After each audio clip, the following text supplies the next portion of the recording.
For more on the day's big news, here's our hockey insider, Darren Dreger. Dregs, it looked like things were really close at last year's NHL trade deadline. It looked like Jacob Markstrom was on his way to New Jersey, and then things fell apart, and Markstrom was not happy about it, Dregs. I remember he said it could have been handled a lot differently from the people up top. Okay, so now it is done. He is going to Jersey. How did this finally all come together? Well, a lot of work by Tom Fitzgerald with the New Jersey Devils and management of the Calgary Flames. And let's throw Pat Morris, who represents Jacob Markstrom, into that equation as well. A lot of parties were involved in this process, but I'm going to be specific here for a moment, Gino. So as we have this conversation Wednesday afternoon, I'm going to take you back to Tuesday, game day, game 5 of the Stanley Cup final. And I'm doing my due diligence, doing my prep work for the game. But in the meantime, as an insider, I'm also trying to keep tabs on some of the bigger stories, and this is a huge story. So I checked in with my New Jersey sources at 2:31 p.m. Eastern time yesterday.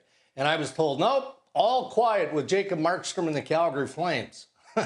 So then it got less quiet after that, Gino. It got real busy in the afternoon, and the heavy lifting of the negotiations really took place last night to a point where it wasn't wrapped up when Jacob Markstrom, because of his time zone difference, said, you know what, I'm going to bed. Let me know how this all plays out in the morning. Got up this morning, a deal had been agreed to between the Calgary Flames and the New Jersey Devils, and Jacob Markstrom waived his no-trade clause and is now happy to be part of the organization in New Jersey. Okay, so Markstrom's happy, the Devils are happy, the Flames are happy, but the Leafs and the Sens, who both desperately want some help in goaltending, are left out in the cold. Did they get close to making something happen with Markstrom, and where do they go from here?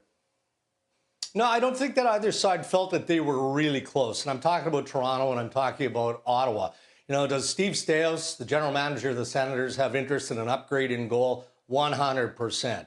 You know, was he talking to Craig Conroy in Calgary about Markstrom? Yes, he was. Likewise, Brad Treliving and the Toronto Maple Leafs. But I don't know that Toronto or Ottawa felt like they were close on anything with Markstrom. But that doesn't take away from the reality. But both those clubs would like to, again, upgrade the position of goal. But it also then goes back to, what does Jacob Markstrom want? I think he was intrigued by the possibility of potentially getting traded to Toronto.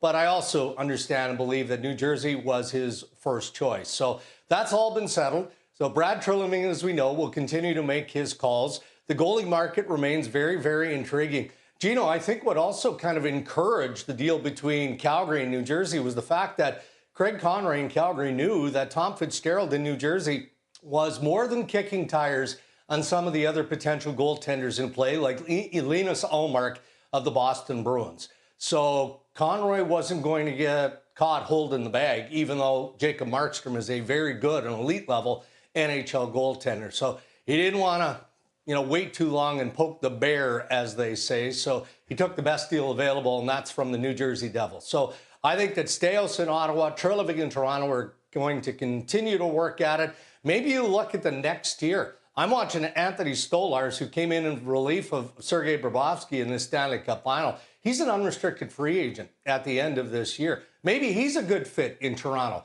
They need a 1A goaltender who can push Joseph Woll a little bit. I'm thinking of Larry Brossoit, as Jamie Noodles McLennan likes to call him. I mean, he was an exceptional backup goaltender with Connor Hellebuck in Winnipeg. So, look, if that's the next tier, then maybe that's the tier that Toronto is looking at. But I do get the sense that Ottawa would like a goaltender that's a bit more proven. All right, Drake, let's get back to the Calgary Flames. Where do they go now? We know now they're officially in a rebuild as they move Markstrom. They've got Dan Vladar's got a year left on his contract. They've got Dustin Wolf, who's a young kid. They're trying to work into the rotation. Both of them Wolf had 17. Vladar had 20 starts last year. What direction do you think they go in that right now? Well, they're trying to bolster their defense, and that's why the trade with the New Jersey Devils made so much sense to Conroy. You know, Kevin Ball is a 23-year-old Westerner. He's a defenseman, left shot defenseman. So in terms of age dynamic and kind of renovating on the fly, they think that he's going to be a good add in Calgary, but they do have to add some pieces to that blue line.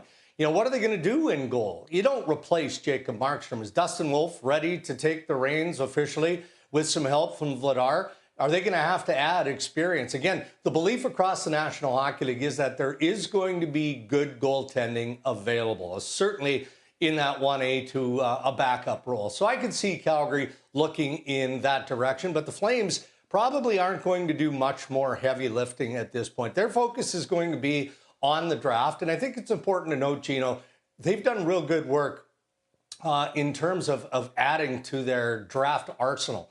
I just checked, and the Calgary Flames have 6 first-round draft picks in the next 3 drafts. So they're expecting that they're going to get some quality players to better the future of the Flames moving forward. Hey, we're just over a week away from the opening of free agent frenzy, and Dregs, it sounds like you're going to be a busy guy. He's our hockey insider, Darren Dreger.